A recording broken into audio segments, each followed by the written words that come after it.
She was sitting in her car with a wad of cheap napkins pressed to her face when the notification popped up. A faint sting pulsed along her cheek.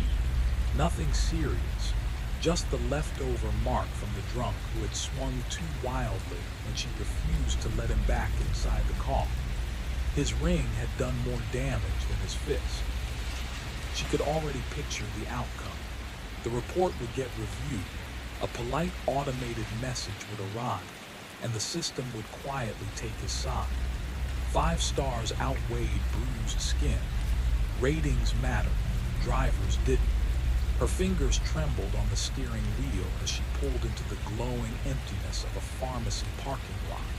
The engine kept running, turning it off felt like admitting defeat. She unlocked her phone out of habit. Open app, refresh, scroll, repeat. The routine was stitched into her nerves by months of living dollar to dollar. Even with her pulse uneven and her face bleeding, instinct pushed her back into the hunt.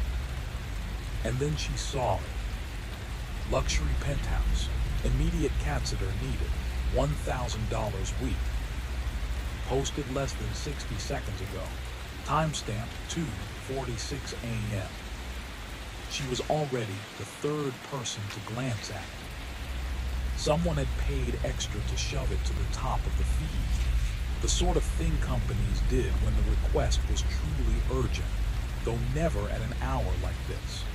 She tapped the listing, leaving a tiny streak of dried blood across the glass. $1,000. Her mind snapped into calculation mode, the way it always did. Rent, the car payment that was circling like a vulture, the electric bill she pretended didn't exist, the phone bill that, if missed again, would sever her lifeline to every job platform she depended on. $1,000 meant a month without drunks breeding in the backseat. A month without 3 a.m. panic. A month without men who mistook her silence for invitation.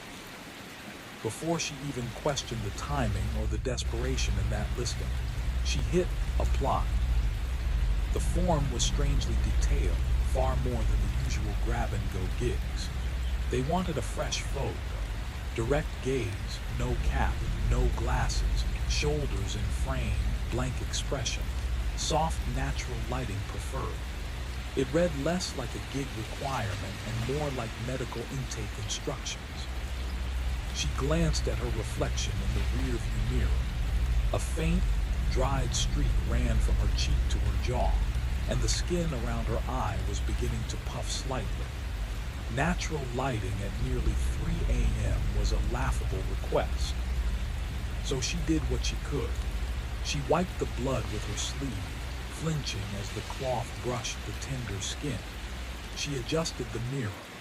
The harsh parking lot lights cut heavy shadows across her face, but her phone camera automatically softened them, smoothing things enough to pass as presentable. The bruise forming on her left cheekbone looked uglier in person than on screen.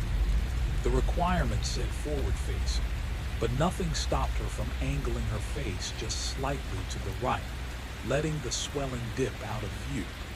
Her face stilled into the quiet neutrality the app demanded. She snapped the photo and hit submit. She forced her face into something calm and blank for the camera, refusing to linger on the strangeness of it all. What kind of late-night pet-sitting job needed a picture like she was signing up for intelligence work? Why would anyone insist on perfect lighting at an hour when the sun wasn't even a rumor? The questions tugged at the edges of her mind, but the number kept drowning them out. $1,000. She sent the photo, pressed submit, and barely 4 minutes later her notification pinged. The message was clipped, almost sterile, signed only by Kay Sloan, apparently one half of the couple who owned the place. They were leaving the country at sunrise for an urgent family issue overseas. Their cat, an oddly named creature called P-Faney, needed reliable supervision. All instructions would be sent digitally. The building would have the key ready. Payment every Friday without fail. And then the tone shifted. They assured her she would be comfortable, encouraged her to use the kitchen, mentioned wine, the expensive kind, they added, as if that detail mattered. They said the couch slept better than most hotel mattresses. They urged her to settle in fully. Please make yourself at home, we insist. It read like the kind of generosity wealthy people performed when it cost them nothing but sounded impressive. Nora had learned not to poke at blessings, even suspicious ones. If she questioned opportunities, they dissolved like mist, so she accepted the offer. By the next afternoon, she was standing outside the building. It was the sort of tower that seemed built to taunt the rest of the city, walls of glass and metal stabbing up through the skyline, daring anyone without a six-figure income to even glance at it. The entrance smelled like polished leather and a sweet floral fragrance she didn't recognize, probably something flown in from places she'd only seen in travel ads. The concierge glanced up as she approached. A flicker crossed his features, a flash of recognition, then puzzlement, then a quick return to the bland professionalism his job demanded. The shift was so fast she almost doubted it had happened. Back so soon, Miss Sloane, he said automatically, already reaching for a key card. Then he froze halfway through the motion. Oh wait, my apologies. For a moment I thought. He didn't finish the thought. Instead, he slid the key toward her with a faint, apologetic nod. Behind him, his screens displayed a split view of security cameras and a frantic tangle of delivery notifications. Someone in athleisure strode past without so much as a signature. A courier arrived with multiple takeout bags. The concierge was juggling too many things to linger on her arrival. Nora picked up the key and stepped aside, but the comment hung in the air. She should have asked, should have pressed him on why he thought she'd been here already, or what this Miss Sloane looked like, or why she moved through the building without needing to check in. But she didn't, because when you lived on the edge, questions felt like dangerous luxuries. She wrapped her fingers around the key, surprisingly heavy, the kind of old-world metal you'd expect to unlock a castle tower rather than a modern penthouse, and murmured a quick thanks. The elevator swallowed her in silence. Only the faint hum of machinery marked its climb. 37 floors upward, the floor numbers blinking higher and higher as if measuring the distance she was placing between herself and the world she knew. Her ears popped. Her stomach dipped. It felt like rising into another life entirely. When the doors slid open, she stepped into a hushed corridor lined with soft gray carpeting and doors painted in a muted, luxurious black. Unit 3701 stood at the far end, unadorned except for the number carved in clean steel. Nothing welcoming, nothing personal. The key slid into the lock with a soft metallic sound, and the cold hit her immediately. Not the artificial chill of an air conditioner, but a sharp, deliberate cold, the kind you felt in your bones, the kind that clung to the air like a warning. Her breath curled in front of her face in pale vapor. The thermostat glowed from the wall, 55 degrees F. Before she could process the absurdity, her phone buzzed. A message, time-stamped for the exact moment she crossed the doorway. They were tracking her arrival. Welcome, we appreciate your help. Please review the guidelines. 1. Raffiney is fed twice a day, 7 a.m. and 7 p.m. Her food is kept in the kitchen pantry, second shelf. African precisely. She is particular about her portions.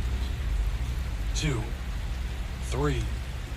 Do not change the thermostat. Kay has a medical condition, that requires the apartment to remain cold at all times. The temperature system is monitored off-site. 4. 5. Keep the blackout curtains closed in the living room. Morning light triggers severe migraines. It's easier for everyone if the curtains stay drawn. There are lamps for illumination. 6. 7. The master bedroom is locked. Water damage is being repaired, and contractors will handle it soon. No need to enter. All guest amenities are available to you. 8. 9. Please genuinely make yourself comfortable. Use anything in the kitchen, enjoy the wine collection, watch TV, rest on the couch. Treat the home as though it were yours. 10. She read the list twice, the words clicking into place like pieces of a puzzle she wasn't sure she wanted to finish. Then she tucked her phone away and let her eyes adjust to the space around her. The penthouse stretched out in a minimalist sprawl, cold, immaculate, designed less for living and more for displaying wealth. Everything had clean lines, muted colors, surfaces that glinted. It felt more like an exhibit than a home. The blackout curtains sealed the living room in a near-permanent twilight. Even with 3 lamps switched on, the light seemed to wilt before reaching the walls. In the kitchen, the countertops shone beneath the dim lighting. The fridge opened with a soft hiss, revealing an array of foods too perfect to feel real. Cheeses arranged like artwork, delicately packaged meats, vegetables unblemished and glossy. A long row of wine bottles lined the top shelf, each labeled with vineyards she'd only ever seen referenced in high-end magazines. She should have been thrilled. She should have felt lucky. Instead, she felt something else entirely. She couldn't shake the sensation of being observed. It clung to her like humidity. Then, without a single footstep, the cat appeared. A sleek Russian blue stood in the kitchen doorway as if it had been sculpted from shadow. Its eyes, pale, metallic, almost ancient, studied her with a chilly detachment. No fear, no curiosity, just a cold, silent verdict. Before she could speak, it pivoted and slipped back into the dimness. Nora exhaled shakily and busied herself with the cat food. The pantry was exactly as described. Rows of meticulously arranged cans, labels turned outward. She opened one, scooped precisely half, and set the dish down. Praphany re-emerged, moving like mist across marble, methodical and joyless as it ate. Then it melted back into the dark again, swallowed by the apartment's unnatural stillness. The quiet here wasn't peaceful. It pushed against her eardrums, amplifying the small mechanics of her body, the rustle of her clothes, the faint grind of her teeth, even the soft thump of her pulse. It felt like she was the only living thing inside a sealed vault. She switched on the TV to cut through the tension, but the bright, laughing voices grated against the frozen air. Every sitcom joke echoed in a way that made her skin prickle, like the sound didn't belong inside these walls. She shut it off. Exploring seemed safer. The guest bathroom looked untouched, its marble counters lined with unopened luxury toiletries. The second bedroom wasn't a bedroom at all, but a perfectly curated office, minimalist desk, ergonomic chair, a powered-down desktop sitting like an artifact. Something about it felt intentionally staged, a room meant to appear used without ever being touched. She didn't go near the computer. At the end of the hallway, the master bedroom waited behind a heavy door, locked, just as the message had said. She tried the knob by sheer habit, and it didn't budge. She pressed her ear against the wood, not a single sound on the other side, not even the hum of a vent. What kind of water damage demanded that level of security? By night, she tried to settle into the rhythm of the place. She fed the cat at 7, poured herself a glass of their expensive wine. She wasn't sure what price tag was supposed to taste like, but to her, it tasted exactly like any other wine she'd had, sharp, fruity, forgettable. She made a sandwich with the imported cheese and artisan bread, ate it standing in the kitchen like a trespasser touching evidence she wasn't meant to see. Eventually, she curled into the couch, wrapped in a soft throw blanket. It really was comfortable, dangerously so, swallowing her whole in cushion and fabric. The news flickered across the screen at low volume, the world moving on in warm living rooms while she sat surrounded by cold walls and colder air. Her body had stopped protesting the temperature. Whether she'd adapted or simply gone numb was unclear. Her thoughts drifted to the Sloans. Case Sloan. That was the only name she'd been given.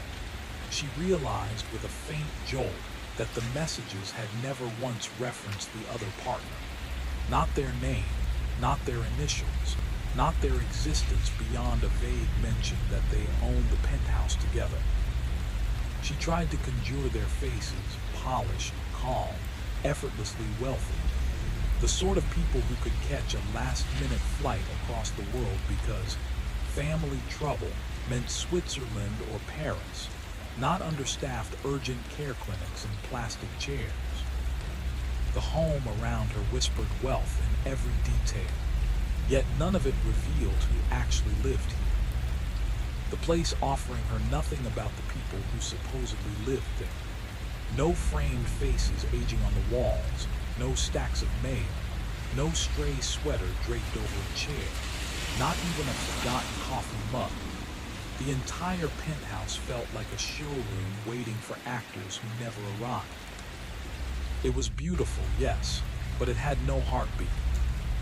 Nora drifted off on the couch, the flicker of the television washing over her like cold moonlight. When morning came, she woke to a strange pressure on her chest. Rafferty sat perched directly over her sternum, staring down at her as if performing a silent examination. Those pale, liquid metal eyes didn't blink. The cat wasn't heavy, but its presence felt intentional, deliberate, almost clinical. Nora inhaled, and only then did the cat step off of her and vanish into the dimness.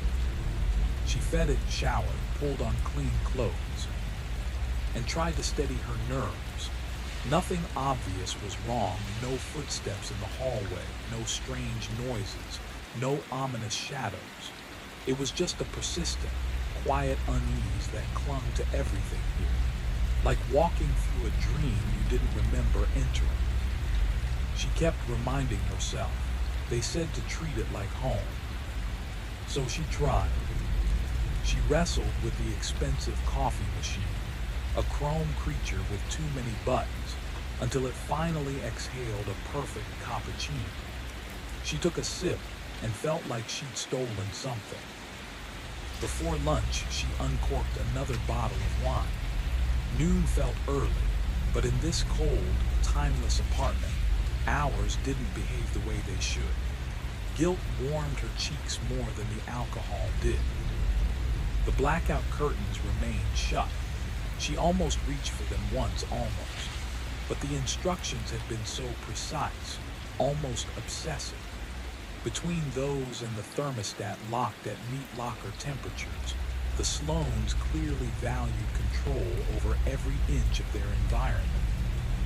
And for $1,000 a week, she wasn't going to test their boundaries.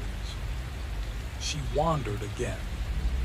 A hallway closet revealed rows of pristine cleaning supplies arranged like an art installation, untouched, color-coordinated, never opened. The linen closet held sheets so soft her fingers sank into them.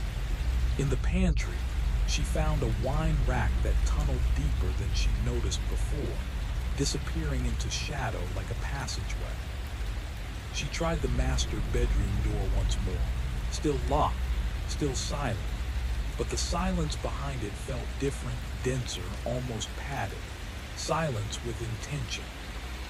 Her phone buzzed. Just checking in. Is everything going smoothly? Is Prathany eating well? Are you comfortable? Please reach out if you need absolutely anything. She typed back. All good, cat's fine, place is great. Reply instant. Perfect. And remember, truly, everything here is yours to enjoy. Make yourself completely at home. That word again. Truly. Like they were trying to convince her. Or trying to convince themselves. She settled onto the couch with her laptop, scrolling through the endless lineup of gig apps, the modern grindstone that carved her life into tiny, exhausting paychecks. Uber, food drop, delivery services, more apps than she could manage. Each offered small numbers that added up to survival. But today she couldn't focus. Her eyes kept floating away from the screen. Something about the stillness of the apartment tugged at her attention, again and again, like a thread pulling from the corner of her vision. She kept catching herself listening to the silence, as if the whole apartment had a pulse hidden somewhere in its walls. Every hour she spent inside it seemed to change shape, breathing, tightening, widening, like a living thing adjusting around her. By the end of the third day, she had stopped trying to make sense of it. She simply melted into the routine the place offered. The borrowed robe felt like a small luxury wrapped around her shoulders. The wine, too expensive for her own budget, became a quiet invitation she accepted again and again. She moved slowly, unhurried, drifting from couch to kitchen to couch again. Sometimes she'd wake from an afternoon doze, heart quickened by a moment of pure confusion, unsure which city she was even in before the room settled back into place around her. But the darkness that wore on her more than she expected, the blackout curtains sealed the world away completely, trapping her in a night that never shifted. One evening she stood right in front of them, fingertips brushing the thick fabric. Just one glimpse, she thought. A single breath of daylight from 37 floors above the city. Just enough to remind herself the sun still existed. Her phone buzzed before she even tugged. Hey, just a quick reminder, please keep the curtains closed. Even small reflections can set off days-long migraines for him. The left side pull helps if you need to shift them, but they really need to stay shut. Thank you again for helping us. She snatched her hand back like she touched a hot stove. Her eyes swept the room, searching for the lens she suddenly knew must be there. Nothing, just dim lamps, the pale glow on the carpet, the thick shadows clinging to the edges of furniture. But someone had seen her. Someone knew exactly where she was standing and exactly what she was about to do. She moved away from the curtains and kept her distance afterward, as if the darkness itself carried a warning. The cold barely bothered her anymore. It had settled into her bones, turning into something she tolerated the same way people tolerate old aches, still there, but familiar enough to ignore. At least she had Prathany. The cat didn't love her, not really, but tolerated her existence with a civility that felt almost gracious. At feeding time, the creature appeared with flawless precision, consumed half the meal as if measured, and slipped back into whatever invisible pocket of the apartment she lived in. Sometimes Nora spotted her, just briefly, a silver flicker darting through a doorway, a pair of gleaming eyes floating in the dark, a silent watcher who never quite revealed herself, but never fully left either. She'd begun filling the quiet with her own voice, little murmurs, half jokes, comments on whatever she was doing. It made her feel less like she was drifting through someone else's silent dream. Sometimes she spoke just to reassure herself that she still existed, that her voice hadn't been swallowed by the cold and the dark. By the fourth night, that darkness had begun to work its way under her skin. She was hunting for a corkscrew because the electric one had finally given up after days of abuse. Irritation pushed her from drawer to drawer until she found herself standing on a chair, tugging open the cabinet above the fridge, the one she'd ignored because reaching it felt like a chore. Inside, tucked behind a stack of serving platters, was exactly what she needed, and something she absolutely wasn't supposed to see. A flip phone, old, cheap, the kind people used when they didn't want to be found. It sat there quietly, plugged into a charger, the tiny screen casting the faintest glow inside the cabinet. She froze, one hand braced against the cabinet door, her heart beating too loudly for such a small discovery. It wasn't hers, it wasn't meant for her, and she had no right to touch it. That's what she told herself. Maybe Kay liked unplugged living. Maybe it was an emergency backup. Wealthy people collected odd habits the way other people collected mugs. This could have been nothing. She climbed carefully down, without laying a finger on it. But her mind wouldn't let it go. Why hide it? Why power it? Why keep it here if they were halfway across the world? She tried drowning the thoughts with another glass of wine, and whatever show filled the screen, but the questions threaded themselves through every quiet moment. The hidden phone, the freezing temperature, the blackout curtains that might as well have been nailed shut, the locked bedroom like a forbidden wing of some old house. It all felt less like she was house sitting, and more like she was following somebody else's script. Close to midnight, she rose from the couch and walked down the hallway. The master bedroom door stood at the end, still locked. She rested her hand on the knob, pushed gently, then leaned in until her ear pressed against the cool wood. There wasn't sound. There was a difference, as if the silence on the other side had weight, a thicker kind of quiet, like the air had been packed tight. She held her breath, waiting for the tiniest clue, breathing, shifting, footsteps, anything. Nothing, yet the nothing felt inhabited. A chill rolled up her arms. She stepped back, uneasy in a way that had nothing to do with the thermostat.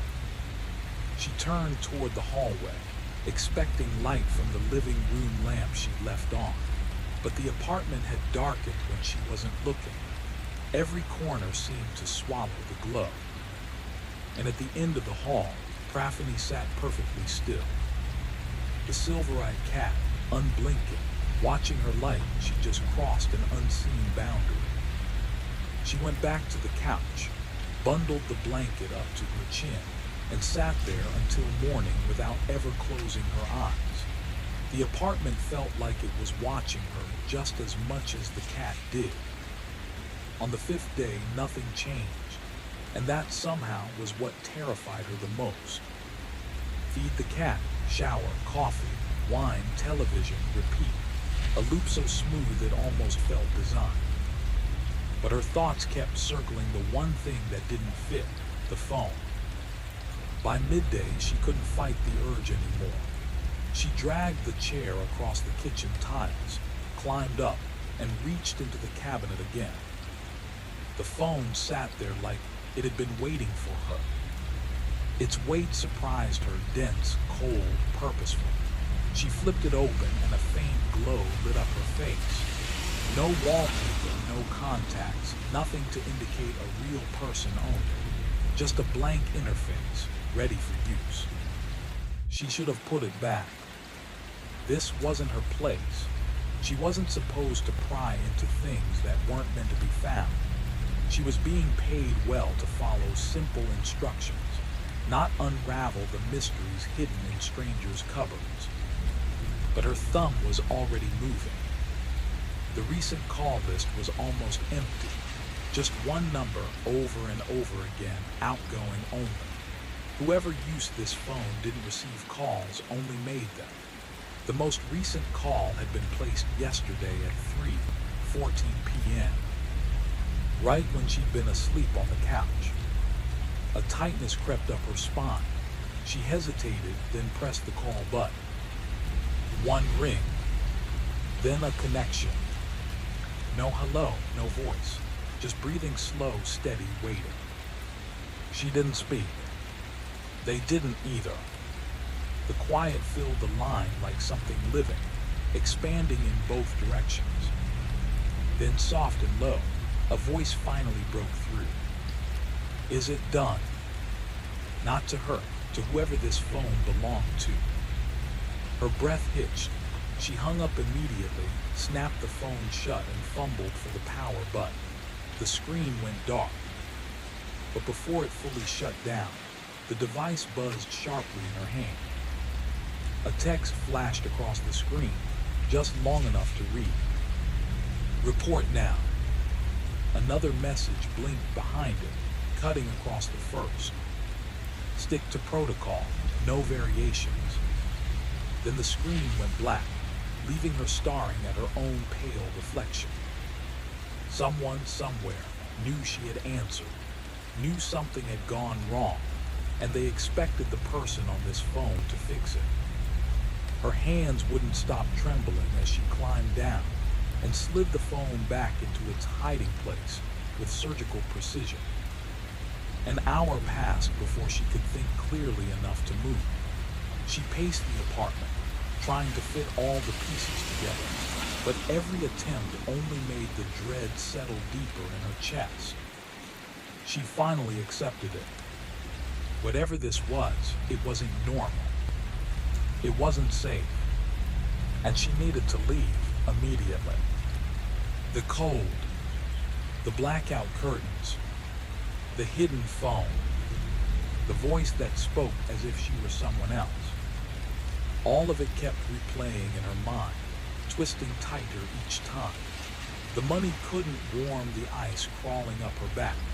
She wasn't built for this kind of uncertainty, stepping blind into something she couldn't name. She grabbed her duffel and stuffed what little she owned inside. Toothbrush, charger, the clothes she hadn't already worn to exhaustion. Every motion steadied her pulse. Packing felt like taking back her own life piece by piece. Her hand closed around the door handle.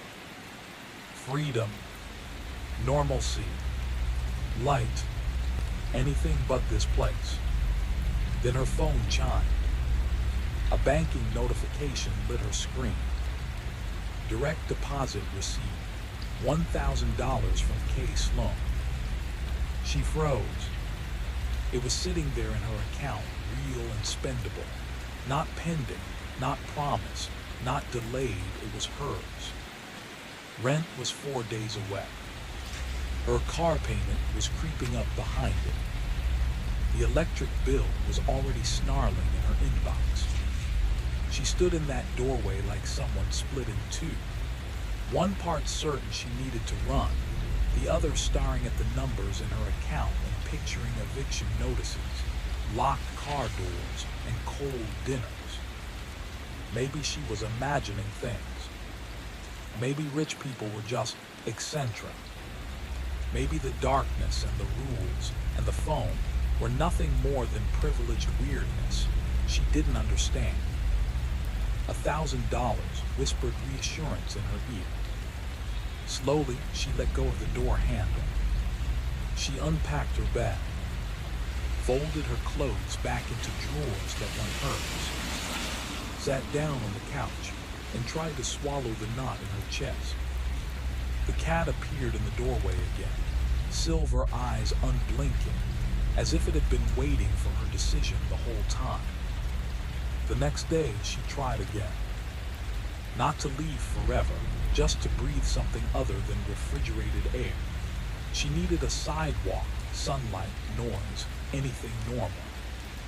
She pressed the elevator button. The light came on. The elevator didn't. She pressed it again. Nothing. She tried the stairwell. Locked. Emergency exit only.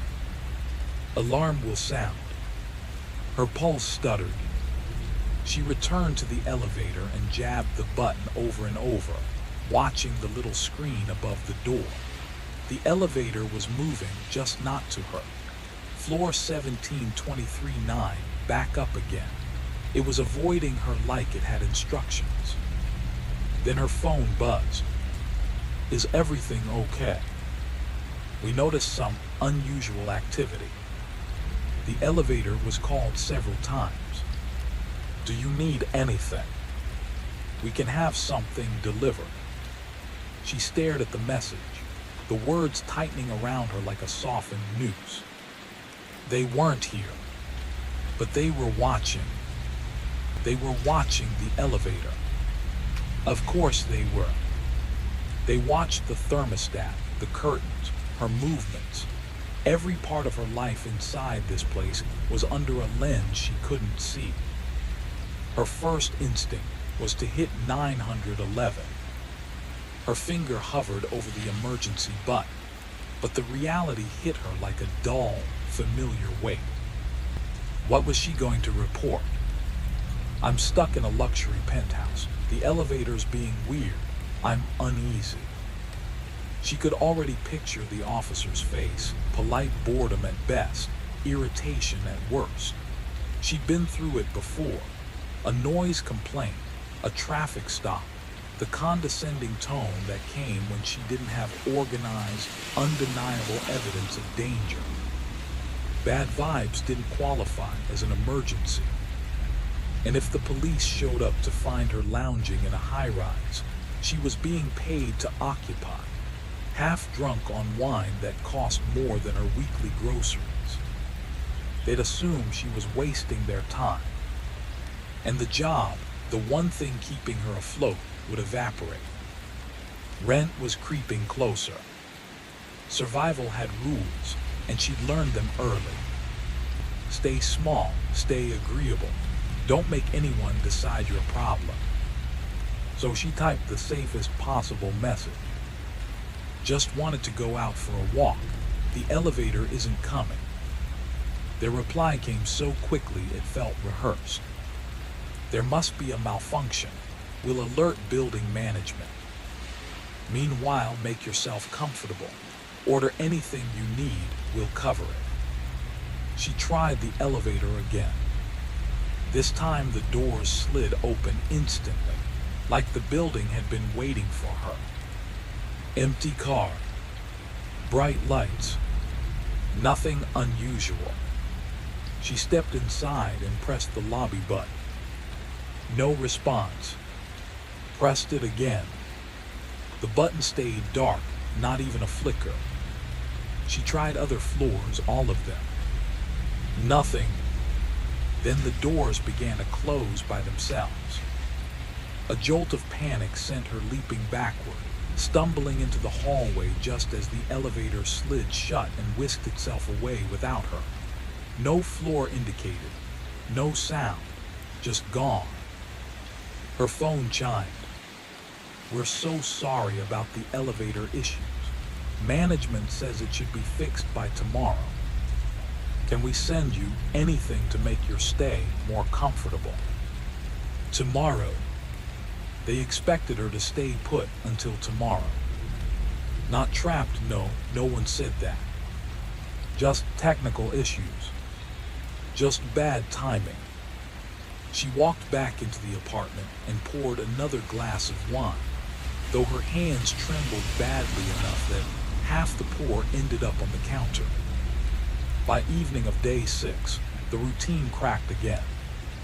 She set out the cat's food at exactly 7:00 p.m., just like always. Right on cue, the silver creature appeared, but instead of eating, Praphany sniffed the bowl, stepped back, and disappeared into the shadows without touching a bite. The cat never broke schedule. Not once. Nora knelt and inspected the food. It looked normal, smelled normal, but the hair on her arms lifted anyway, as if the room itself was holding its breath. Her stomach dropped. The same case from yesterday. She grabbed another can, hoping, almost desperately, that the cat would finally eat. It didn't. Praphany ignored it completely, stepping away with the indifferent grace that had become her hallmark. Then she saw it, something she hadn't noticed before. In the corner of the kitchen, tucked behind a decorative screen, was a small automatic feeder. Timer, portion control, empty now, but built to dispense dry food on a precise schedule. Her presence had never been necessary. The cat had been fine without her. Her phone buzzed before her brain could catch up. How is Praphany? Is she eating well? She looked from the untouched wet food to the silent feeder. Her pulse quickened. The hidden phone in the cabinet, the disembodied voice asking, "Is it done?" 6 days. 6 days of being confined to a cold, dark apartment with instructions to use everything, touch everything, leave evidence of herself everywhere. It hit her all at once, fingerprints on every surface. Her DNA on the wine glasses, the coffee mugs, the counters. Stray hairs in the drain, skin cells drifting, settling like snow. This wasn't about the cat. The message wasn't concern. It was a calculated prompt, a way to manipulate her movements, track her compliance, write the next act of some story she hadn't agreed to. She typed, shaking, "Cat isn't eating. Should I be worried?" The response was slow this time. 3 minutes of that blinking, typing indicator, taunting, deliberate. "That's unusual. Can you check on her? Make sure she seems okay otherwise. Praphany seems fine, just not interested in food. Monitor her tonight. If she still won't eat in the morning, we can arrange a vet visit." A vet, another person to see her, to confirm her presence, to document it, add her to some invisible ledger of observation she didn't want to be on. Nora's hands went cold as she moved to the master bedroom door. Her fingers trembled when she touched the knob. It turned, unlocked, or maybe it had always been. Maybe she had misremembered the instructions, the repeated tests, her own assumptions. She couldn't trust her memory anymore. The smell hit before she could see. Not overwhelming, but undeniable. The cold had preserved it, masked it, slowed its decay to a pace just beneath recognition. But it was there, lurking in the sterile, air-conditioned air. Something organic, something dead, something that had once been alive and had become wrong. The moment she stepped inside, the darkness felt heavier than the air itself. Her fingers rose on instinct, brushing against a switch she'd never touched before, and with a soft click, the room revealed its nightmare. On the bed lay 3 still shapes, tucked beneath the blankets as if someone had tried to mimic peaceful sleep. But the truth bled through the covers in wide, rust-colored stains that spread like islands on an ocean of white. She didn't need to get closer to understand. Whatever had happened here was recent enough for the chill in the apartment to preserve the silence, but long enough for the scent of death to quietly bloom beneath the cold. Any normal person would have fled, called for help, screamed, but she stayed rooted in the doorway, and everything she'd ignored over the past week finally sharpened into focus. The late-night job listing, answered in minutes. The strange encouragement to use everything, touch everything, live comfortably. The thermostat she wasn't allowed to adjust. The elevator that never opened unless they wanted it to. The cat who conveniently stopped eating right on cue, forcing her to stay, to worry, to wait. The setup was so perfect, It terrified her. She stumbled into the bathroom, numb, and stared at the reflection staring back. A woman with short brown hair, the kind you get when cheap is your only option. A face worn down not by recklessness, but by years of scraping by. A frame that lived between hunger and exhaustion. Early 30s, ordinary, invisible. She finally saw what they had seen in her. A match. A stand-in. Someone who could slip into another woman's life without raising suspicion. Every cup she'd sipped from, every handle she'd touched, every breath she'd taken, her presence was woven into the apartment like she belonged there. She imagined the camera angles she'd never noticed, already holding days of footage. A woman who resembled the tenant coming and going, living comfortably while bodies decayed just a few steps away. Then the elevator chimed. That soft, metallic note cracked through her thoughts like a warning shot. Voices followed, firm, professional, drawing closer with each second. The cat padded into the bathroom, settling at her feet with an ease that chilled her to the bone. It wasn't distressed. It wasn't hungry. It was performing, trained to be seen, to react, to create the illusion that she'd been caring for it all along. Police, anyone inside. Her heart hammered so loudly, she thought they would hear it through the walls. She could try to explain. She could try to rewrite the story before they read it the way it had been scripted. But somewhere deep inside, she understood. They weren't coming to ask questions. They were coming to confirm what they already believed.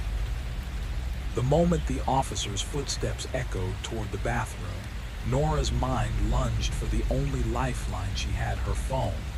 The messages, the instructions, the proof that someone else had pulled her into this.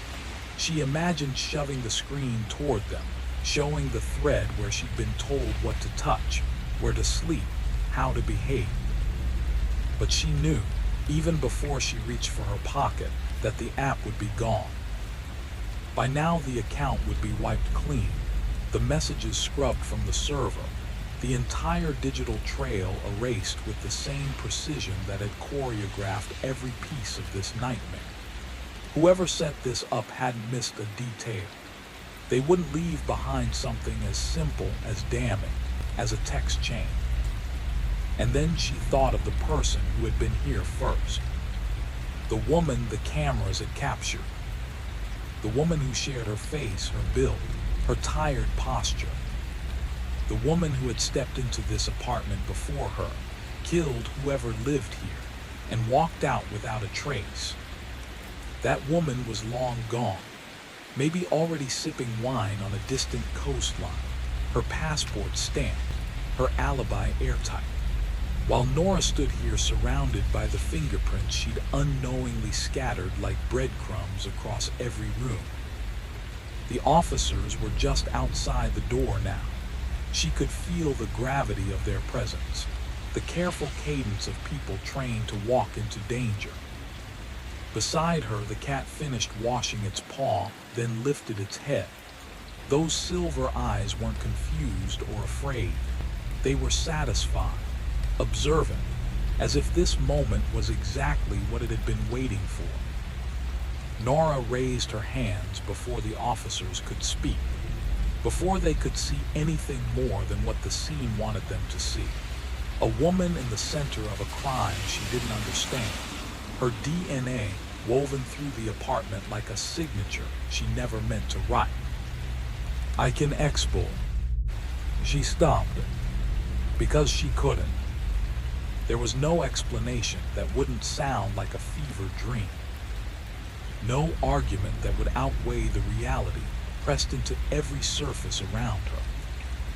That was the brilliance of the design. The trap didn't lie. It simply let the truth become useless. The officers appeared in the doorway, weapons holstered but ready, faces controlled and unreadable. One of them spoke, something official, something rehearsed, but her mind drowned the words out.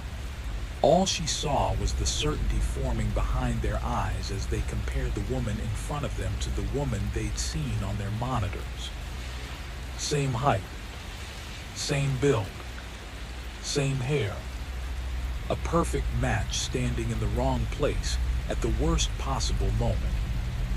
A soft movement brushed past her leg. Raffiney slipped between the officer's boots and disappeared into the apartment, her task complete, no longer needed in the performance. Beyond the blackout curtains, the city spun on, unmoved by the ruin of one life. Somewhere across the ocean, a woman who wore Nora's face was probably laughing into her glass, her job done cleanly, her future bright and unburdened. In apartment 3701, the thermostat hummed faithfully, preserving the scene at 55 degrees, the final assistant in a plan built on patience, precision, and a single disposable stranger. And in the cold, fluorescent light of the bathroom, Nora Keene opened her mouth and tried to tell a story no one would believe, while the officer's calm, practiced voices began the ritual she already knew by heart. Best possible break, until the pieces lock into place and leave you exactly where you were meant to be, exposed, used, and unrecognizable. The sunlight on her face felt harsh after the filtered darkness of the apartment, a stark contrast to the steady, indifferent chill she'd grown accustomed to. Every warmth, every normality outside those walls carried a strange weight, as if reality itself had shifted while she'd been confined. 6 days compressed into a lifetime of vigilance, small gestures recorded, routines observed, her presence transformed into proof without her consent. The officer's hands guided her with a careful precision, but their control couldn't reach the sense of violation lingering in her chest. Every familiar street passing by reminded her of the freedom she'd assumed she'd found in that luxurious cage. Freedom she now understood had been an illusion. The city buzzed and hummed around her, alive and indifferent, while she traced the 37th floor in her mind, a cold monument of manipulation, the apartment's walls holding secrets that would remain locked in its perfect climate. Nora thought of the hidden phone, its quiet authority, the way a simple object had shaped the narrative of her existence for almost a week. It didn't matter if anyone found it or not, its purpose had been fulfilled. Every instruction, every restriction, every carefully placed mechanism had worked as intended. The cat, the locked elevator, the controlled thermostat, all orchestrated with invisible hands, all part of the theater she had unwittingly joined. She sank into the police car seat, the leather firm, the sun bright, the streets moving past in familiar rhythm, yet everything felt foreign. The wind from the open windows brushed her hair, and she realized she had no recollection of wind, warmth, or ordinary life for days. The apartment, the job posting, the instructions, the call she wasn't supposed to answer, all of it had been a machine, and she had been its unwitting operator. As the car merged into traffic, she glanced back once at the tower, a gleaming monolith of cold steel and mirrored glass. Floor 37, a silent vault of controlled chaos, where temperature, light, and movement had been as tightly scripted as the narrative she had now left behind. She let her head fall against the seat, letting the city pass her by, and understood with a quiet, icy clarity that opportunity and trap often share the same face. And just like that, Nora Keene, who had entered expecting a windfall, now carried the knowledge of precision, patience, and danger, an invisible story written into her DNA, a cautionary tale embedded in every step she took forward. The perfect trap had claimed what it needed and released her, leaving her with sunlight motion, and the impossible task of convincing herself the world outside could still be trusted. The universe has a way of dressing a trap in comfort, of whispering, "Come in, make yourself at home," and encouraging you to leave pieces of yourself scattered across its carefully constructed stage. That's exactly what apartment 3701 had done to Nora. 6 days of casual routines, feeding a cat, opening wine, adjusting lamps, all choreographed into her unwitting participation. Meanwhile, somewhere in Europe, a woman who could have been her twin slept, dreams undisturbed, the architect of every step Nora had taken. Back in the apartment, Praphany went about her automated meals with clockwork precision. Nora kept returning to the image of those mercurial eyes, patient, knowing, and waiting. Animals always understood what humans often missed. They could sense danger, detect unease, recognize when a life was being steered by forces beyond comprehension. The police station loomed ahead, sharp and unyielding against the afternoon sky. Nora closed her eyes, recalling the first thrill of seeing the job posting, the promise of $1,000 a week that had once felt like liberation.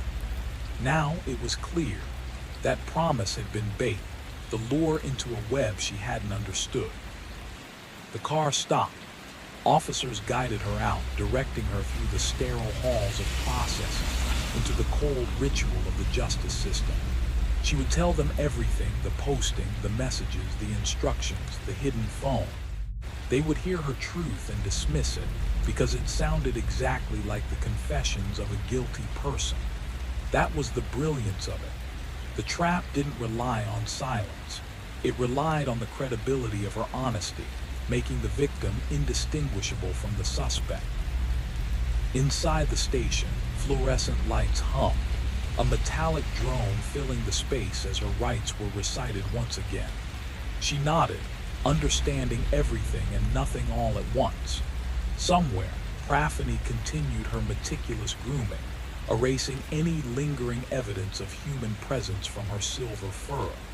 The cat's task was complete. The mechanism had worked. The trap had claimed what it needed, and Nora Keene, who had entered simply to earn money and feed a cat, had become the perfect participant, ensnared by doing exactly what she was told. Story 2, her sister's still warm. Sophie stirred in the chair beside Naz's bed, disoriented, as though sleep had drifted past her unnoticed. Morning light streamed into the room, sharp and unrelenting, yet she felt none of the comfort or relief it might have offered. Time had passed, but she had no sense of its flow, no awareness that night had ended and day had begun. The quiet tension in the room pressed against her chest, a reminder that some nights left a trace far deeper than fatigue, a residue of unease that would linger long after the light filled the space. Begun, time felt viscous, a thick current she waded through blindly, unmarked and unmeasured. Now rested in the hospital bed, her features serene, untouched by the chaos surrounding her.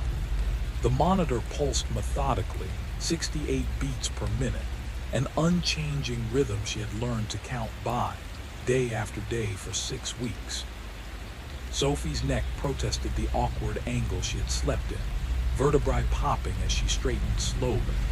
Her hand reached for the coffee cup at the side table, only to find it cold. She had no memory of pouring it. The delicate porcelain cup, patterned with worn emblems from some long-ago estate sale in Tucson, now sat as a silent witness to moments of herself she could not recall. These lapses had become frequent, entire stretches of time vanishing, leaving her unmoored. She would find herself standing in Naz's room without remembering the walk from the kitchen, dishes in the sink she hadn't touched, locks checked and double-checked with no memory of her own hands. The neurologist had labeled it dissociation. Sophie had nodded, pretending comprehension. though the word barely grazed the experience of living inside a mind that no longer recorded reality reliably. She set down the cold coffee and looked at her sister, really looked. Searching Na's face had become a ritual of faith, scanning for the faintest pulse of awareness like one might scan the sky for a glimpse of God. Their lives had always revolved around brokenness. Sophie and Na had inherited their grandmother's gift, the ability to restore, to repair, to coax life back into shattered wood and frozen mechanisms. The workshop behind the house held all their tools, yet Sophie hadn't crossed its threshold since the night of the attack. She couldn't face the space where Na had been overpowered, where a masked figure had loomed with a tire iron. Not overpowered. Na hadn't died there. Sophie knew that. Na had survived, yet the words of doctors still echoed. Catastrophic, irreversible, life dependent on machines and medication. Sophie pressed her fingers to her temples, trying to stabilize the slippery timeline in her mind. Events seemed to warp when unobserved. One moment she remembered Na falling at the bottom of the stairs. The next she corrected herself, fragments snapping back into the sequence she hoped was true. The past felt unreliable, reshaping itself when she wasn't looking, leaving her grasping for a narrative that would make sense, a chronology she could trust. Sophie remembered that day with a sharp clarity that still ached. Na had slipped away in the quiet hum of the hospital, while Sophie sat in the cafeteria sipping bitter coffee from a flimsy paper cup, unaware that life was about to rearrange itself. The death certificate read April 18th. The funeral had come and gone on April 22nd, and now Sophie's eyes drifted to the calendar on the wall. June 3rd, 6 weeks, nearly 7. How could 7 weeks have passed so fast, yet left her suspended in a fog of disbelief?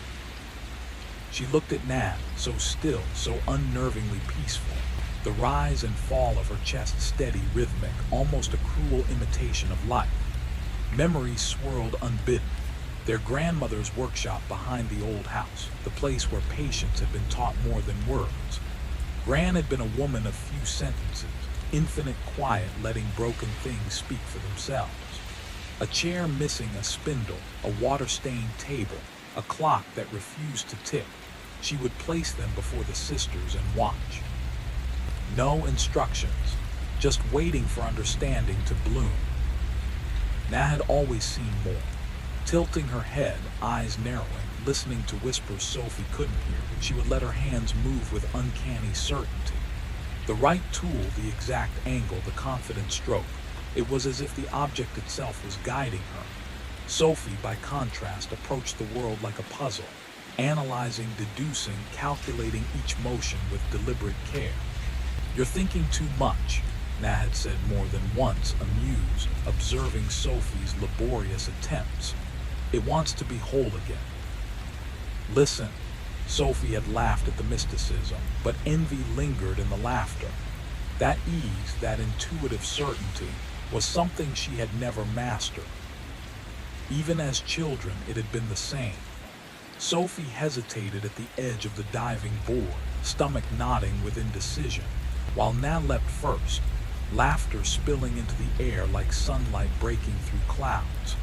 It was instinct, fearless and precise, the way she lived in the world, always ahead, always knowing. When Gran passed, leaving them her home, her workshop, her legacy, Sophie and Na had stood together in the silent space, tools lining pegboards, unfinished projects scattered across workbenches. Words failed them. Finally, Na lifted Gran's favorite chisel, worn smooth at the handle, and returned it to its rightful place. "We keep going," she said. Not a question, no hesitation. And so they had. 8 years of mornings smelling of sawdust, afternoons filled with bargaining and sourcing, nights cataloging pieces that needed resurrection, years of building something out of nothing, honoring their grandmother's name while forging their own. They had established a rhythm, now with the delicate, gilded inlays and intricate finishes, Sophie with the structural bones, the repair of broken frames, the sturdiness beneath the beauty. Together, they had learned to discern which pieces deserved salvation and which were meant to succumb to time's gentle decay. And now, Sophie sat alone, staring at the quiet, at the stillness that once seemed so familiar, realizing that some skills and instincts, no matter how long cultivated, could never prepare her for the emptiness left behind by a sister who simply vanished from her life, leaving only memory practice and the echo of a confidence she could never reclaim. They had spent years repairing, refinishing, coaxing life back into broken wood until it looked as though it had never been harmed. Invisible men's delicate strokes, every gesture deliberate, every correction precise. Yet they never asked if it was enough, if the life they'd stitched together with patience and sweat actually satisfied them. Thoughts of marriage, children, a more conventional career never lingered because they didn't need to be spoken aloud. Their answers lay in the quiet language of shared labor. Nina handing Sophie a tool without a word, a glance across a workbench that said, "I see you, I trust you," a synchronized dance without instructions. That was before the man in the black mask, before the night that tore open their world and proved some breaks are too deep to mend. Now Sophie sat in their kitchen, sunlight spilling across the counters like an uninvited witness, and tried to summon the sensation of hope, of repair, of normalcy. Her coffee had cooled into a bitter, tepid pool. Time itself felt fractured, unreliable, slipping in unpredictable increments while she clung desperately to the present. She remembered pouring the coffee at 7:30. The microwave clock had confirmed it. Now it read 9:47. 2 hours and 17 minutes had vanished, leaving only the quiet, accusing emptiness of a day partially stolen. Questions spiraled in her mind. Had she checked the locks this morning? Of course she had, she always did. 3 times for each door, window, gate, a ritual meant to anchor her to control. Yet she couldn't recall a single motion. Standing, she retraced her steps, testing each lock with trembling fingers. Secure, she had done it. She simply didn't remember. This was no longer a rare lapse. Blocks of time disappeared, leaving gaping voids, and the unsettling certainty that during those hours she had acted, cooked, cleaned, moved. Yet her mind held no evidence. The neurologist, a young man with careful eyes and a practiced calm, had labeled it dissociation. 3 weeks ago, he had asked about her sleep in a tone meant to reassure, but Sophie lied. Said she rested 5 or 6 hours each night, enough to function. The truth was, she had no idea if sleep still existed for her. Midnight often found her collapsing into the chair beside Na's hospital bed, promising herself just an hour's rest. Hours later, daylight would invade the room, her neck stiff, her body tense, and she would realize that the night had slipped away without a trace. Her mind, a silent witness to its own disappearance. Each lost fragment only deepened the strange, uneasy rhythm of her days, where presence and absence tangled so tightly she could no longer tell one from the other. Time had become a slippery thing, melting together sleep, wakefulness, and the strange fog that settled over her mind. Sophie couldn't tell where one ended and the other began, whether she had slept or simply drifted in some quiet fugue, eyes closed, body present but absent. Dreams and reality had fused into a seamless haze, leaving her grasping for markers of continuity that weren't there. The neurologist had suggested carefully, almost apologetically, that managing a coma patient alone might be too much. Perhaps a rehabilitation facility would have been safer, wiser, though Sophie bristled at the implication. He hadn't said outright that she was unraveling, but the truth hung between them like a weight pressing on her chest. She had smiled politely, thanked him, and left without arranging another appointment. No one understood. No one could. Na belonged here, in this house steeped with the work of their hands, surrounded by the things they had nurtured and restored together. The sage velvet Edwardian settee, the Art Nouveau mirror that caught light like liquid, the rosewood secretary desk that had been their first proud commission. These weren't just furniture. They were anchors, holding fragments of their lives, echoes of laughter and shared silence, of time spent repairing what was broken. Removing Na from this would have been like severing her from memory itself. Sophie wandered through the quiet house, testing locks she already knew were secure. Her steps carried her toward the workshop doorway, a threshold she had avoided since that night. The workshop was the epicenter of trauma, the place where everything had shattered, where the intruder had forced the lock, and where Na had ventured in the dark, curious and fearless, chasing a noise Sophie had barely registered while dragging herself awake upstairs. She remembered the stairs, the flash of terror, the man looming with a tire iron, his ski mask hiding every trace of humanity. She remembered screaming, lunging at him with a blind, furious courage. He had thrown her against the wall, and she had tasted copper, seen white light flash across her vision. And then nothing. He was gone. The back door swinging, the red smear on the threshold, the certainty of loss pressing down on her chest. Now she stood at the doorway, hesitant to step in, eyes tracing the floor where Na had fallen. The stain had been clean, the police meticulous. Still, her mind painted it vividly. The dark spreading like a living thing, Na's head turned at the wrong angle, eyes open but seeing nothing. For a heartbeat, Sophie had been certain her sister was gone. The ambulance ride that followed was a blur of lights, motion, and the hollow echo of panic. A journey she experienced both inside and outside her body, time bending and folding, until she could scarcely remember what had happened first, last, or at all. A hand rested lightly on her shoulder, grounding her in a blur of harsh fluorescent light. The emergency room smelled sterile and sharp, a constant reminder that life and death were separated by the width of a heartbeat. The doctor's voice was calm, deliberate, almost rehearsed, explaining traumatic brain injury, induced coma, the fragile line between hope and reality, the limits of what they could promise. Na wasn't gone yet. The monitors insisted she was still alive.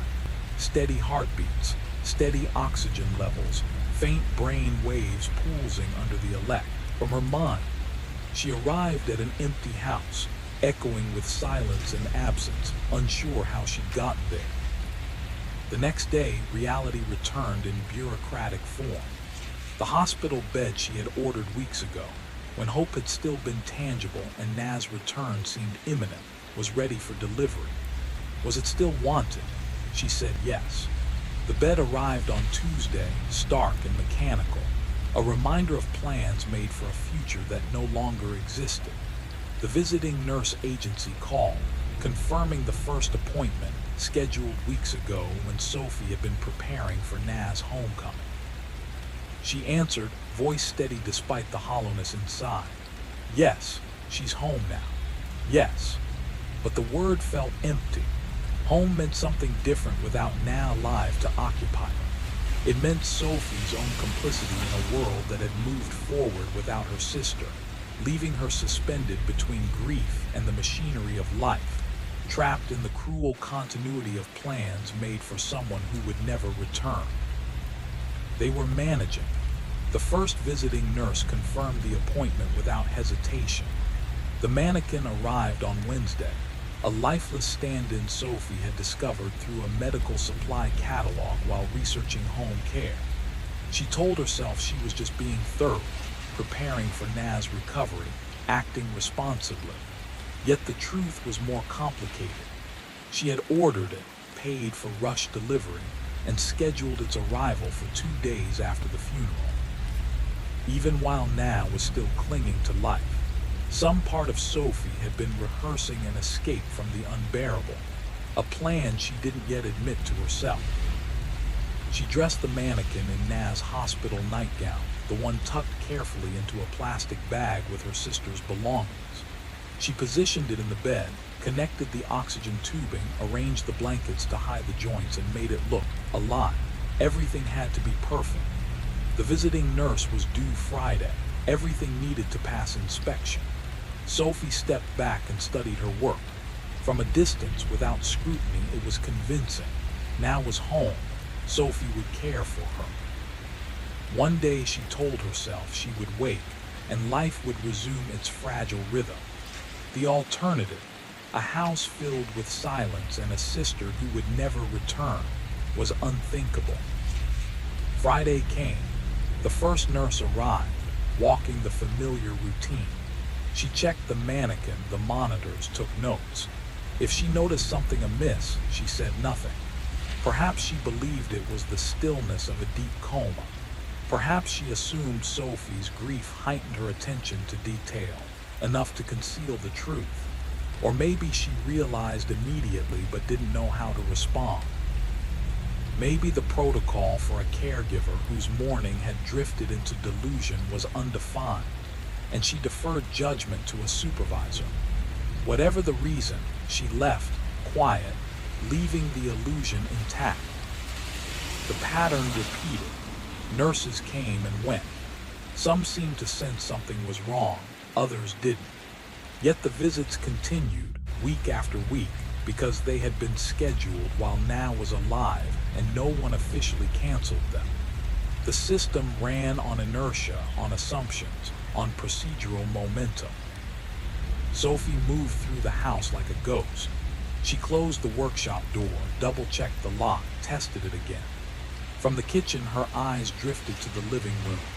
There in the hospital bed, Na lay waiting, or seemed to. The furniture had been rearranged, a space carved out to hold the bed, to maintain the semblance of normalcy. The house held its quiet tension, the air thick with both meticulous preparation and the invisible ache of grief. And Sophie, in her careful orchestration, kept the line between reality and hope blurred, convincing herself that this fragile deception was the only way to survive. The living room was quiet, almost unnervingly so, broken only by the faint hum of the medical equipment. Against the wall, a row of delicate porcelain figurines caught the soft morning light, their painted expressions frozen in time. The hospital bed in the center of the room felt out of place, cold, metallic, an intrusion among the warm wood and vintage furniture. Sophie had insisted on bringing Na home, despite every warning, every argument from the doctors about safety, proper supervision, and the dangers of premature discharge. But Sophie had signed the papers anyway. Na belonged here, in the space they had shared for so long. Sophie moved closer, her shadow stretching across the bed as she looked down at her sister. Na seemed serene, her features soft in the morning glow. The swelling around her eyes had faded weeks ago. The skull fracture was mending. Sophie didn't need the neurologist's scans or technical explanations about brain activity and improbable recovery. She could feel her sister still in there, fragile but intact, a presence waiting to be nurtured back to life. The feeding tubes wound their way from Na's nose to the IV stand like invisible threads tethering her to survival. Sophie had become an expert at handling them, at threading the lines, adjusting the flow, checking every connection with painstaking precision. Today, her focus was on the IV pole, the plastic fittings, the way the liquid shimmered in the sunlight. She never looked too closely at the end that disappeared into her sister. That was for the nurse. The visiting nurse who came 3 times a week and asked questions that Sophie had learned to answer with calm efficiency, hiding the fatigue and unease that never left her. The morning ritual had become Sophie's own form of devotion, a choreography learned over weeks of careful observation. Pulse check, 2 fingers pressed against Na's wrist, counting the beats. 68, steady, the same as yesterday. the same as every day. Sophie noted the coolness of her sister's skin, unsettling though she couldn't explain why. She blamed the room temperature, nudged the thermostat slightly higher, adjusted the blankets, smoothing the fabric over Na's arm. Something felt stiff, a subtle resistance under her hands, but she let it pass. Pressure soars, she reminded herself. Roll, reposition, ensure comfort. Every motion was deliberate, practiced, measured. Sophie's eyes lingered briefly on the figurines. The frozen faces a reminder of fragility, of permanence and impermanence, of the delicate balance she was trying to maintain. She straightened, took a deep breath, and returned to Na's side, feeling the weight of responsibility settle on her shoulders. Every day was a careful dance between hope and fear, between the life she wanted to preserve and the uncertainty that shadowed it. And as she adjusted the blankets once more, Sophie whispered softly, almost to herself, "We'll get through this. Somehow we'll get through this." Sophie adjusted Nat gently, tilting her onto her side, positioning pillows just so. The body felt unusually light, almost unreal. But Sophie told herself it was just the toll of 6 long weeks without proper movement. Time had reshaped her sister, leaving traces of absence on muscles and skin. She leaned closer, scanning Na's face for the smallest flicker, the slightest sign that consciousness lingered beneath the stillness. Sometimes the eyelids quivered, or the chest's rise and fall shifted minutely, as though Na were trying to push through some invisible barrier. The visiting nurse dismissed these signs as reflexes, automatic reactions with no meaning, but Sophie ignored her. The nurses came and went in short appointments. Sophie was here constantly, watching, cataloging every nuance, the tiny movements of fingers, the subtle tremor of breath, the faintest twitch that might signal awareness. "Here," she whispered, voice low and deliberate. Words flowed now as if filling the silence could awaken her sister. "I'm taking care of everything. The Watkins commission is paused, but they understand. Mrs. Miller called about the armware. I told her we'd handle it. Don't worry." Her voice softened. "The roses need trimming. The lavender's gone wild again. You'd hate it if you saw it. Remember how you pruned it, shaping each mound perfectly?" Only the steady beep of the monitor and the hiss of oxygen answered. "You need to wake up," Sophie murmured, almost to herself, almost pleading. "I can't do this without you." Sunlight stretched across the living room floor, shadows reaching and twisting, marking the slow passing of the morning. Normal routines, eating, showering, leaving the house, felt like distant memories of another life. Sophie stayed in the chair Na had claimed for reading, curled sideways with her legs draped over one arm. Before the attack, she had never sat here. Now she lingered, keeping vigil, imagining the moment Na would stir, grumble about the uncomfortable bed, ask what day it was. The grandfather clock chimed 10, echoing through the quiet room. Sophie's chest tightened. That clock had been one of their first restorations together, a frozen mechanism rescued from decay. Water had ruined the case, gears had jammed long ago. Na had insisted it could be saved, spending weeks unraveling the secrets of 18th century clockwork. Sophie had restored the wood, matched stains, repaired the intricate casing, and together they had coaxed it back to life. She traced the clock's polished surface with a fingertip, feeling the memory of their hands working in tandem, of their shared patience and understanding. That memory grounded her as she watched Na, hopping for even the smallest flicker of recognition.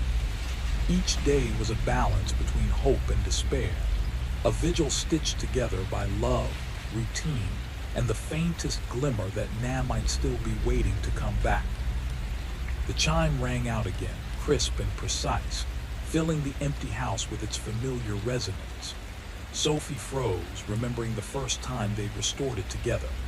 Na had smiled, a pure, unguarded joy that had pulsed through the air and settled into Sophie's chest, like two pendulums beating in perfect rhythm. Now, that sound marked only the passage of time. Hours, days, weeks slipping by without Nab, without the warmth that once echoed in every corner of the house. Sophie felt the weight of absence pressing in, a hollow rhythm she couldn't escape. She dragged herself to the kitchen, moving on autopilot. She made toast that tasted like nothing, swallowed water that felt like ash sliding down her throat. These were the motions of survival, hollow gestures masquerading as self-care. Outside the window, the garden had become a jungle. Roses tangled into themselves, lavender sprawled in chaotic heaps, and the Mexican honeysuckle had claimed the fence like it owned the place. Sophie had promised herself a dozen times she'd tend it, but her body lacked the strength, and her mind the will. That's when she saw him. A shadow flickered behind the thick tangle of honeysuckle. She blinked, convinced her eyes were betraying her. But there he was, a dark figure frozen among the leaves, utterly still, a predator waiting. Sophie's hand jerked, the plate she held crashing to the floor in a muted explosion of ceramic. Her heart thudded violently, each beat a drum of panic. She blinked again, and the figure hadn't moved. Then she noticed the mask. Black ski style, the same one. The exact same mask the man had worn when he had shattered their lives, broken into their home, and left destruction in his wake. Sophie's chest tightened. Panic clawed up her throat. This couldn't be real. Stress, fatigue, hallucination. The rational part of her mind screamed for denial. But the figure remained, solid, undeniable, observing through the veil of leaves. Adrenaline surged. She ran to the living room, sliding herself between Na and the window like a fragile shield.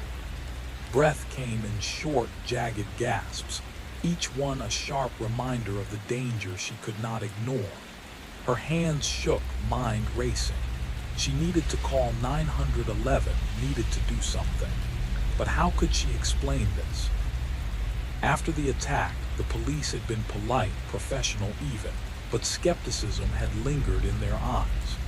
Every question they asked had circled her gaps, the missing pieces of her memory, the parts of the timeline that made no sense. They'd hinted, gently but unmistakably, that her mind might be unreliable, that she might be imagining threats that weren't there. But this wasn't imagination. The figure remained dark and still behind the hedge, a silent echo of terror Sophie thought she had left behind. Her pulse hammered. Every instinct screamed at her, protect, survive, act. She could not let him cross the threshold, could not let history repeat itself in the sunlight of this fragile morning. And yet she felt a creeping terror. He wasn't moving, wasn't threatening, wasn't leaving. He was waiting, watching, calculating. Sophie gripped the edge of the table, knuckles white, eyes locked on the shadow. The house felt impossibly small, every wall a barrier between her and the danger outside. Every second stretched into eternity as she weighed movement against stillness, action against fear. One mistake, one delayed breath could undo everything. And somewhere deep in her chest, Sophie realized something undeniable. The nightmare she thought had ended had found its way back home. Sophie could still hear their voices from that night at the hospital, gentle, cautious, the kind of tone people used when they were afraid the truth might break someone who was already cracked. They hadn't said she was wrong. They hadn't said she was imagining things, but their careful phrasing made it clear they weren't sure she could trust her own memories. She remembered the officer writing down her statement, pen moving with clinical detachment while she lay there dazed, head pounding, vision swimming. She had been so certain about the mask, about the way the intruder moved, about the coldness in his voice. But other details slipped like sand through her fingers, and she could feel their doubt even as she tried to cling to the fragments of what she knew was real. They had no suspect, no trace, nothing but a broken lock and Na's blood staining the floor. The man had evaporated into the night as if he was made of fog. And now he was back. Her breath hitched. Her hands shook violently as she grabbed her phone and punched in 911. The moment the operator spoke, Sophie's words tumbled out in a panic.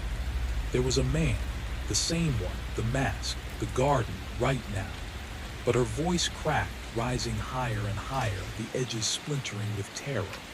The operator tried to guide her, urging her to keep calm, to secure the house, to stay on the line.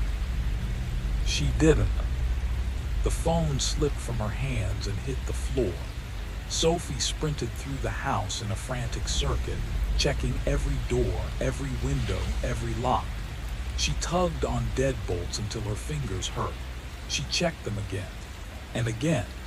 Her heart hammered so loudly she could barely hear anything over it. By the time she reached the kitchen window, the garden was empty.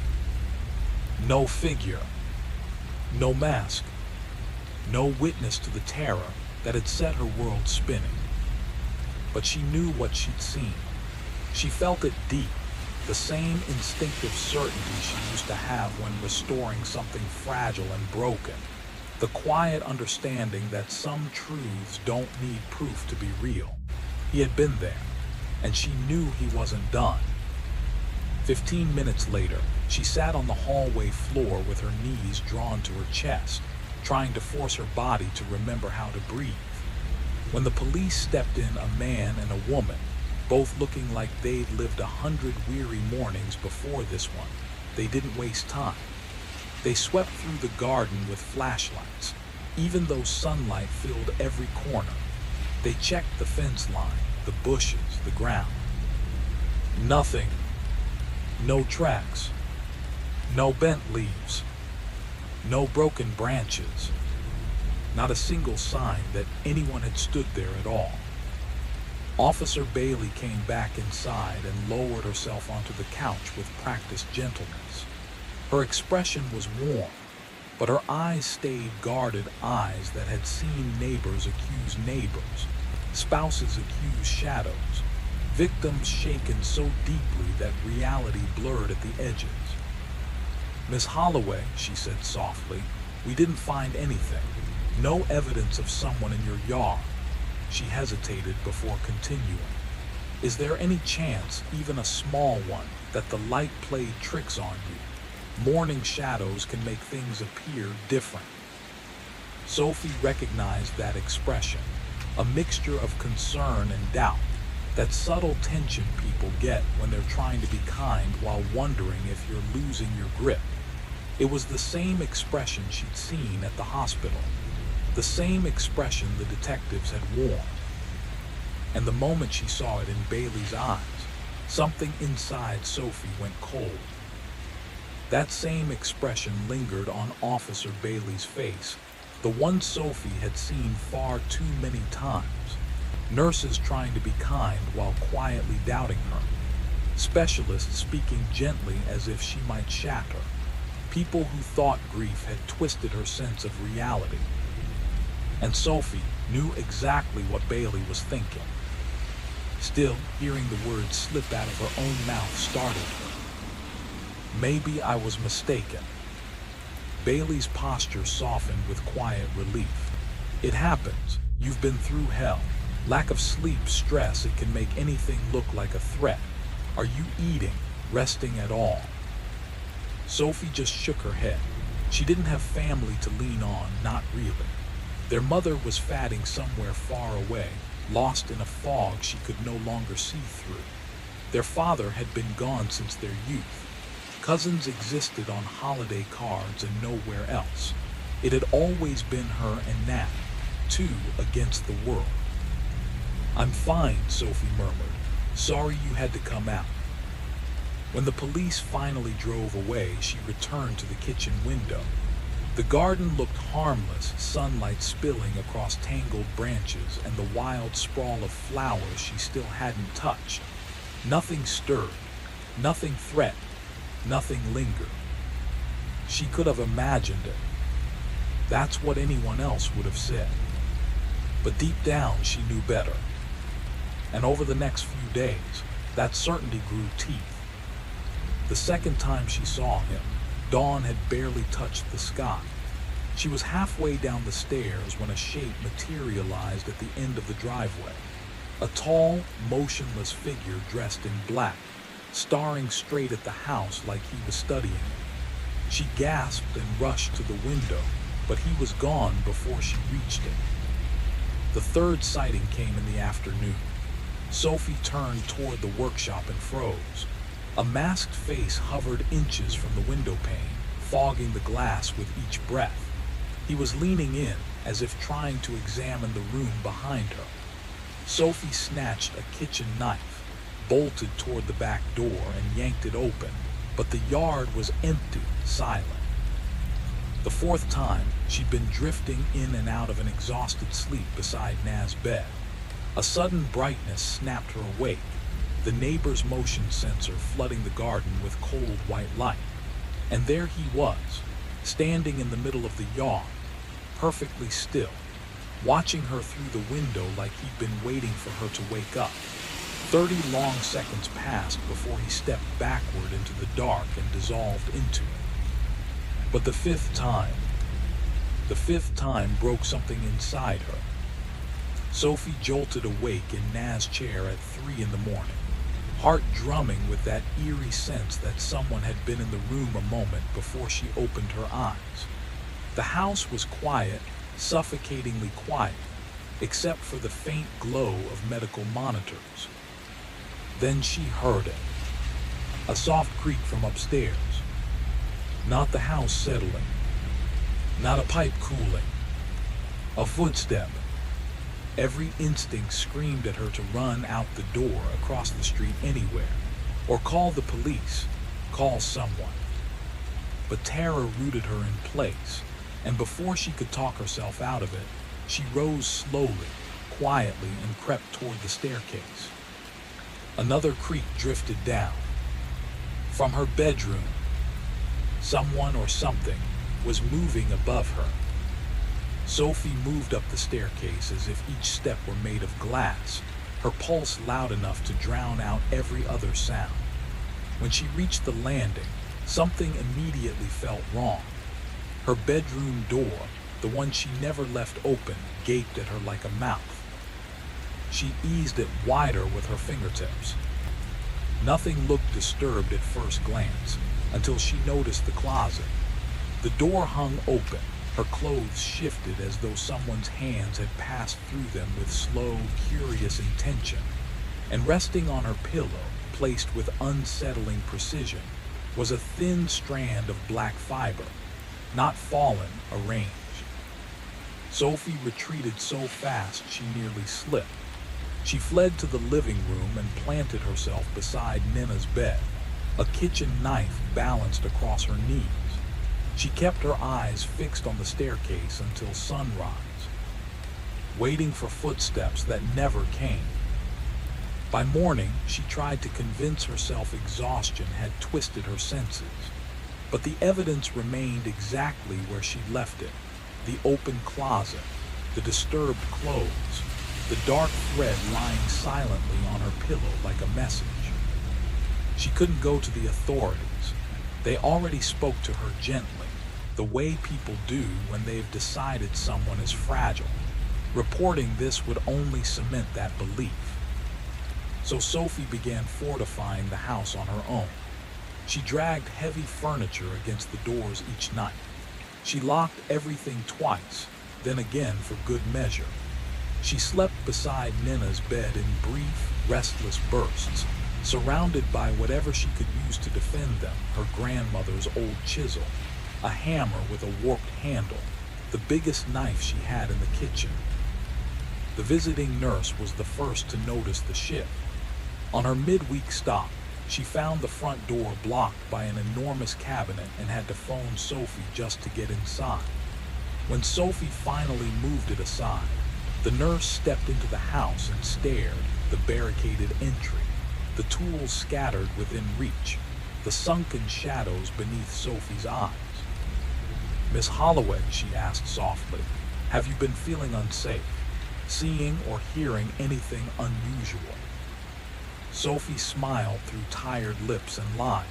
She said she'd been redecorating, that she was fine. The nurse didn't believe a word.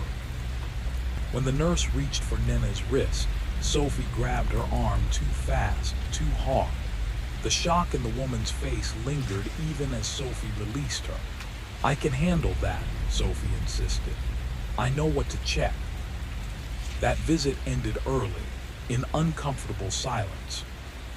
The following week, a different nurse arrived, older, steadier, harder to rattle. She completed her tasks methodically, not mentioning the barricaded hallways or Sophie's sleepless state. But Sophie could feel her eyes drifting to the fishing line stretched across the corridor, to the hammer by the couch, to the notebook where the older nurse jotted quiet, thorough notes.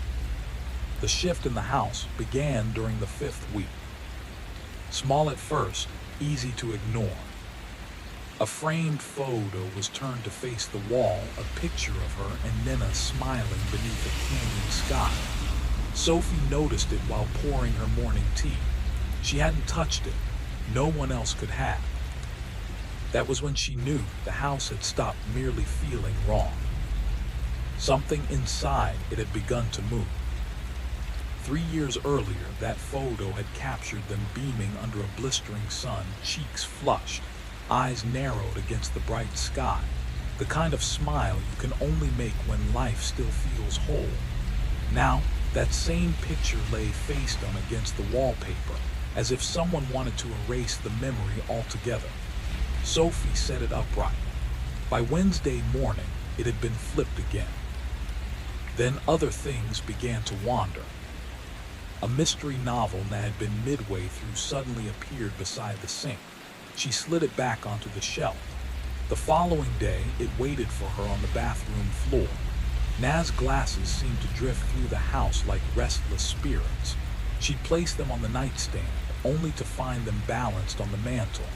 Move them to the kitchen, and they'd reappear in the living room.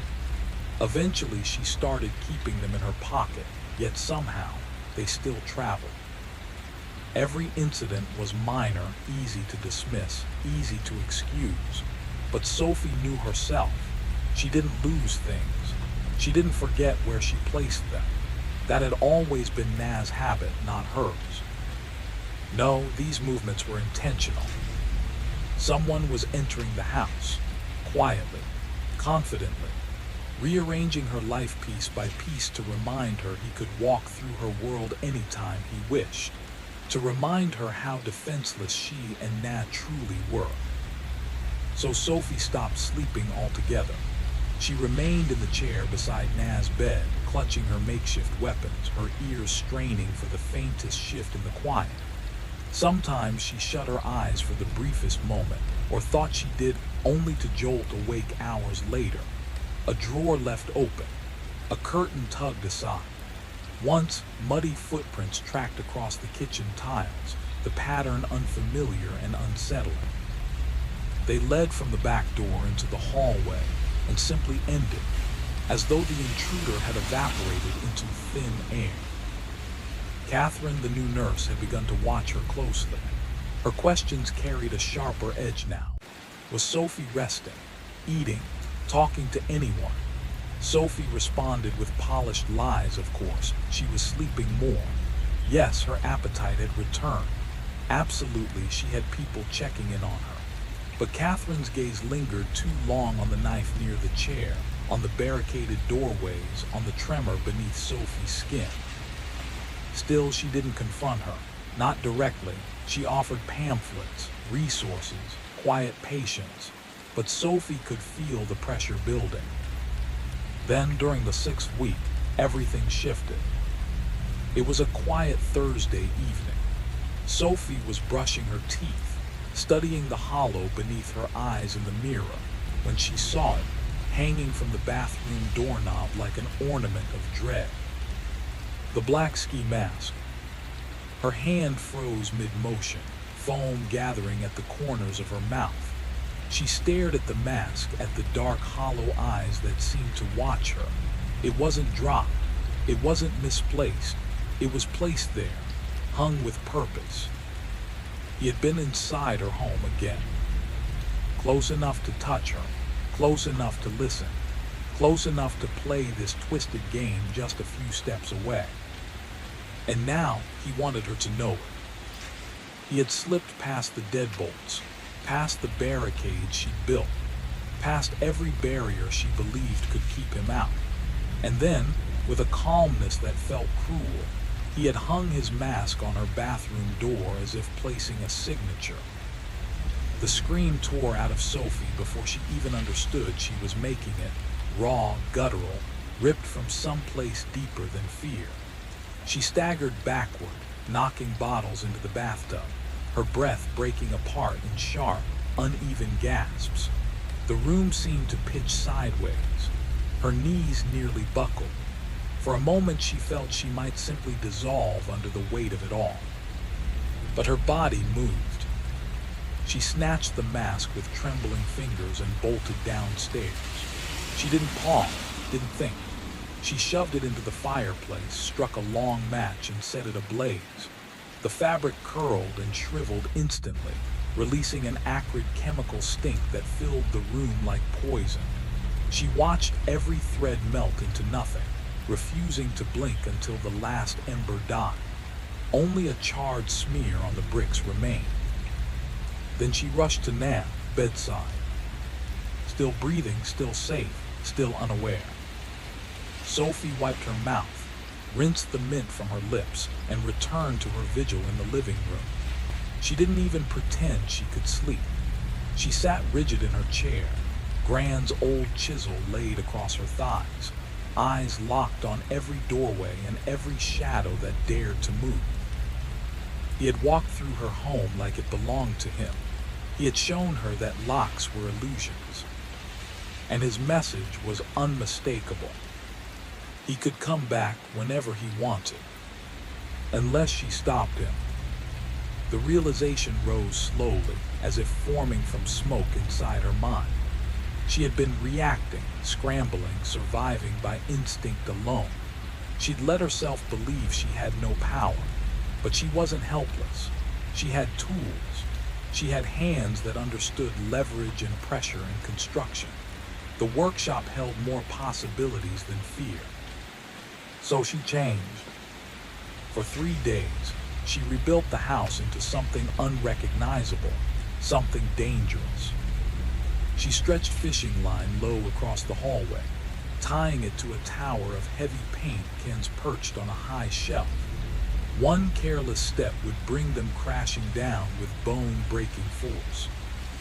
She laid a board studded with nails just beneath the lip of the basement landing, hidden in shadow. A single misplaced foot would send an intruder tumbling into darkness.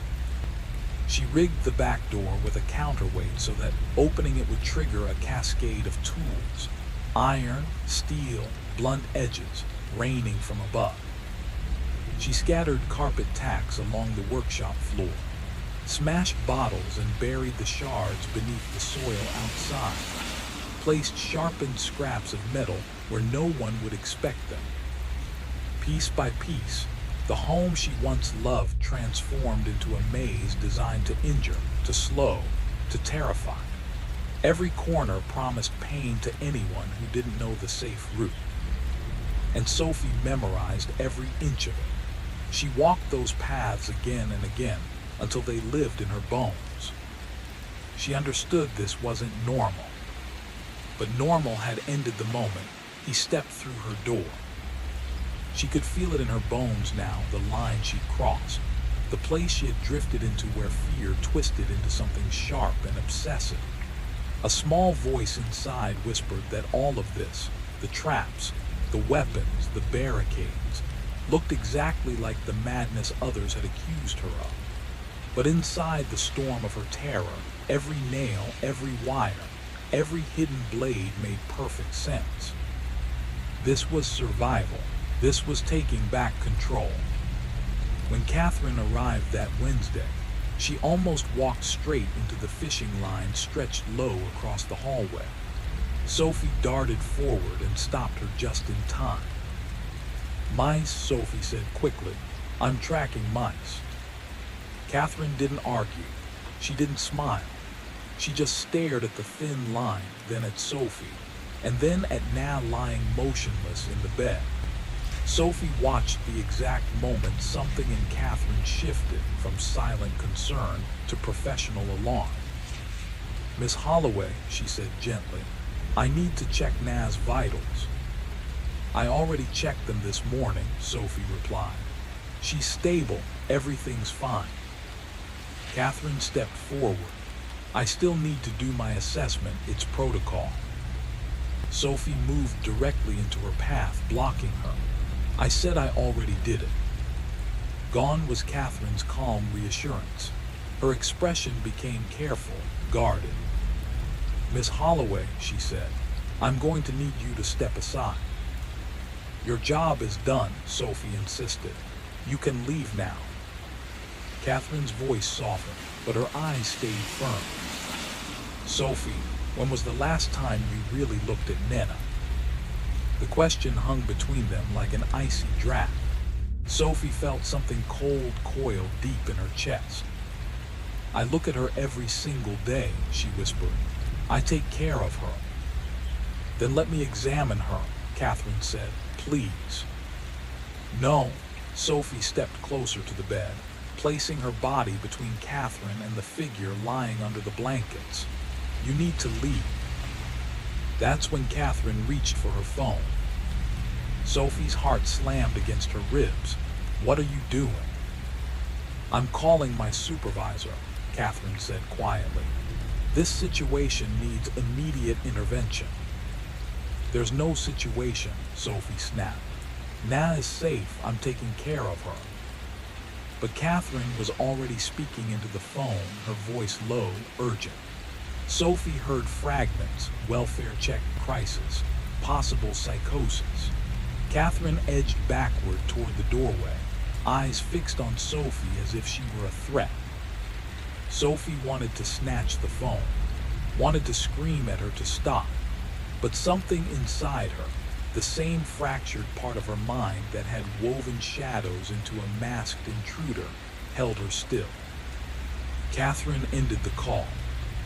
Someone from Adult Protective Services will be here within the hour, she said. I'm required to stay until they arrive. It's for Na's safety and yours.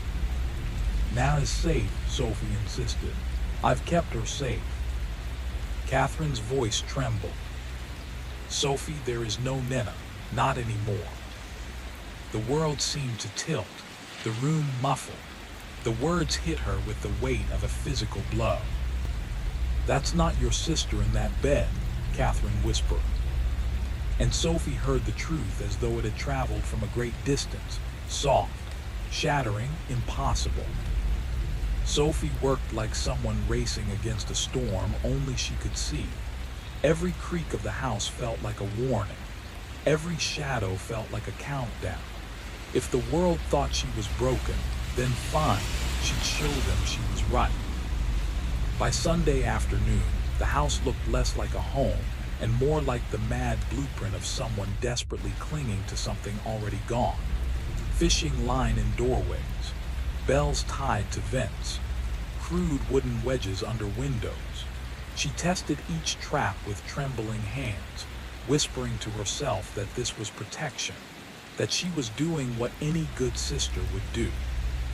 But the silence in the room kept pressing in on her, pressing so hard it felt like it was bending her bones from the inside. She sat beside the mannequin again, the thing she could no longer pretend wasn't fake, and rested her forehead against its cold hand. I'm not letting them take you, she whispered, voice cracking like glass under strain. They didn't keep you safe. I did. I tried. Her breath hitched. The house was too quiet. No machines humming. No faint exhale. Just her own shallow breaths and the echo of a reality she had been fighting for far too long. As dusk fell, the shadows stretched over the room, and Sophie suddenly felt that familiar presence again. The man in the mask standing in the corner of her eye. Not moving, not speaking, just watching her unravel. She didn't turn to look at him. She didn't have the strength left to fight him or deny him anymore. "I know," she whispered, almost like answering an old friend. "I know she's gone." And for the first time in weeks, the masked figure didn't feel like a threat. He felt like truth, cold, inevitable, a truth she'd been trying to barricade out with traps and fishing wire. Sophie folded her hands tightly, as though in prayer, the old kind her mother used to whisper when life felt too heavy to carry alone. Tomorrow, someone would knock on the door. Tomorrow, the last piece of her world would fall apart. But tonight she still had silence, and the memory of a sister she loved more fiercely than she loved her own sanity. Hallway, chest heaving, every nerve screaming. The house was silent again, but her mind raced with disbelief. Her hands shook as she clutched the bloodied chisel, looking at the walls, the floors, the shadows, trying to make sense of what had just happened. Everything she had built to defend herself, every trap, every precaution had been for nothing, and yet it had all been real. Or was it? Her reflection in the mirror haunted her. The wound, the blood, the undeniable proof that the violence she had imagined was now on her own body. Sophie stumbled into the living room, dropped to the floor beside Na's bed, and pressed her hand against her shoulder, trying to staunch the bleeding. The mannequin lay still, indifferent, its empty eyes staring into nothing. The machines ticked steadily, unbothered, as if time itself had not skipped a beat for her terror. Her mind replayed the night in endless loops, the footsteps, the creak of the door, the silhouette, the moment the chisel pierced flesh. She could feel every heartbeat, every drop of her own blood on her skin, and with it came the bitter, crushing realization. She was alone in the house, truly alone. The masked intruder, whether real or imagined, had vanished, leaving her with only evidence of herself. The gravity of what she had done, what she had believed, sank deep. Sophie curled into the chair, chisel still in hand, staring at the shadows stretching across the walls. Every defense, every frantic preparation had been a reflection of fear and grief, of a mind pushed past the edge of reason. She whispered into the quiet, voice barely audible. "It's just me now, it's always just been me." The house held its breath. Outside, the night pressed against the windows, indifferent. And inside, Sophie sat, trembling, trapped between the truth she could not escape and the illusion she had refused to let go.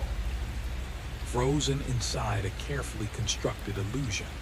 The world outside moved on, but inside these walls, Sophie had stitched together a version of reality that could hold her grief at bay, until the truth could no longer be ignored. She sat there, the mannequin slumped lifeless in the bed, the faint hum of the machines a cruel mimicry of life. Her hands rested on her lap, trembling, the chisel and tools scattered around her like remnants of a battle she had fought alone. The wound in her shoulder pulsed in rhythm with her racing heart, a physical echo of the mental storm that had consumed her. Every detail of the house, every trap, every barricade, every tiny rearrangement had been a shield against a phantom she had conjured from fear and sorrow. And now, with the final illusion revealed, the emptiness was absolute. She had prepared for a battle that had never existed, had fought an enemy born from the edges of her mind, and in the end, the only casualty was her own grip on reality. The sunlight shifted across the room, touching the polished floors and casting long shadows over the chair where Sophie sat. For a moment, she allowed herself to breathe, to let the numbness wash over her. The grief she had buried beneath obsession, preparation, and denial began to seep back in, slow and inevitable.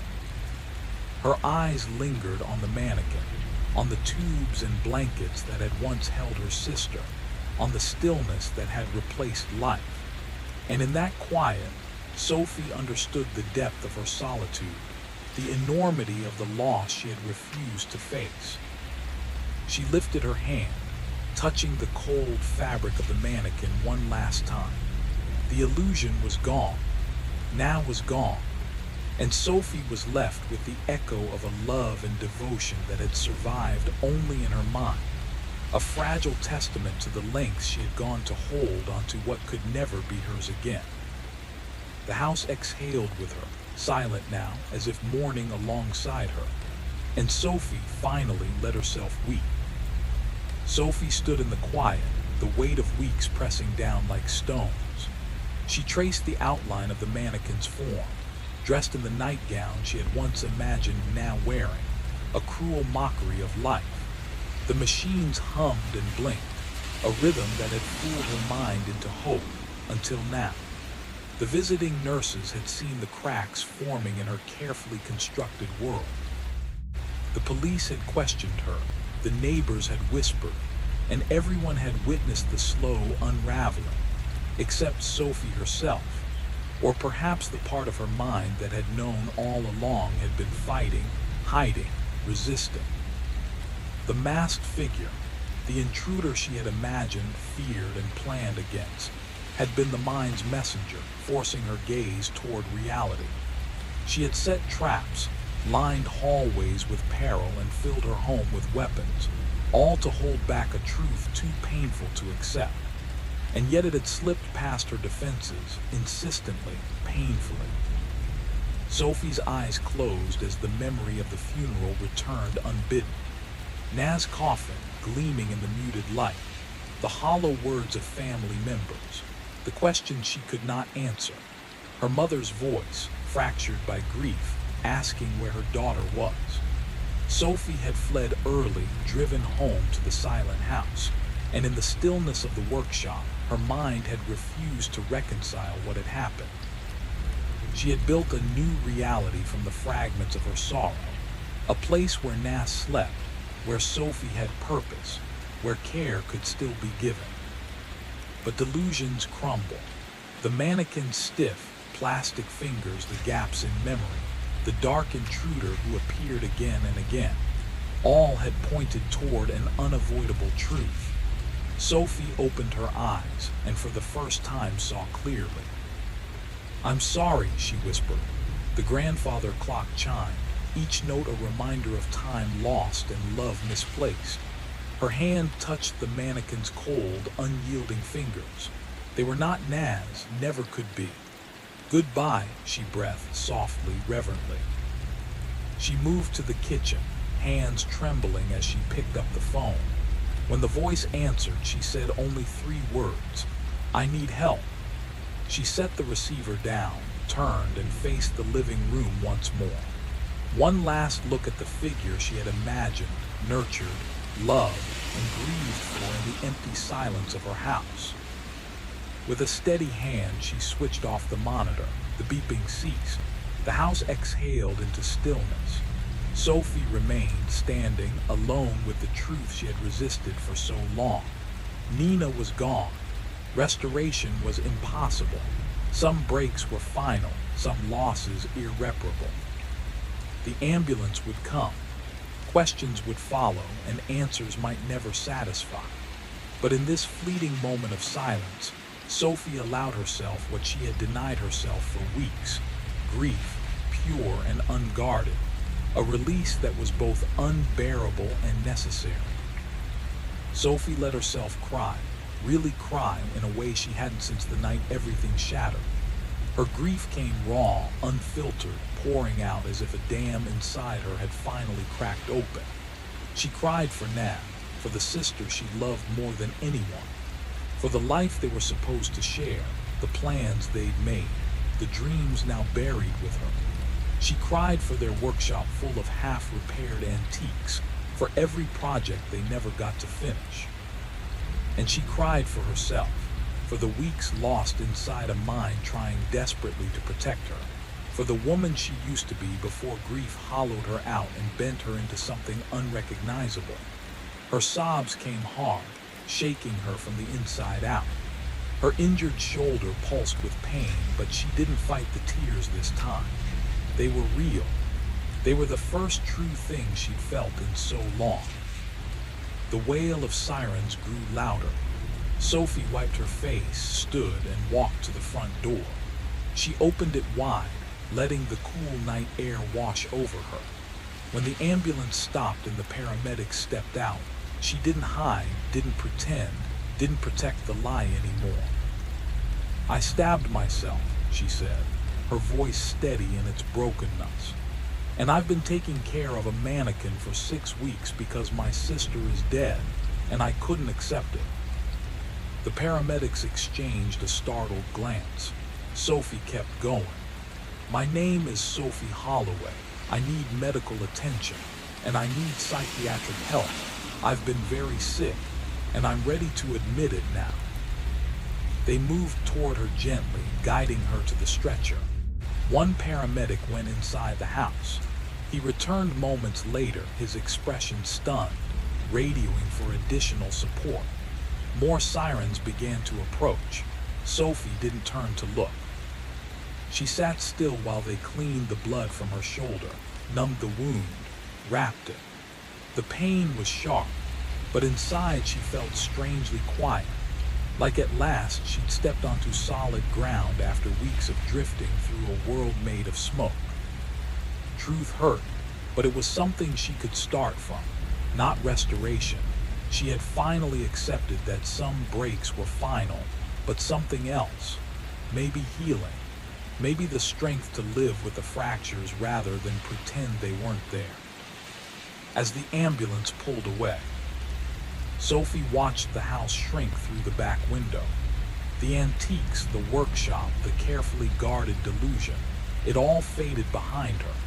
She would face it eventually, deciding what to do with Naz things, with the business, with the life she no longer recognized. But not tonight. Tonight she would let the doctors stitch the wound she had given herself.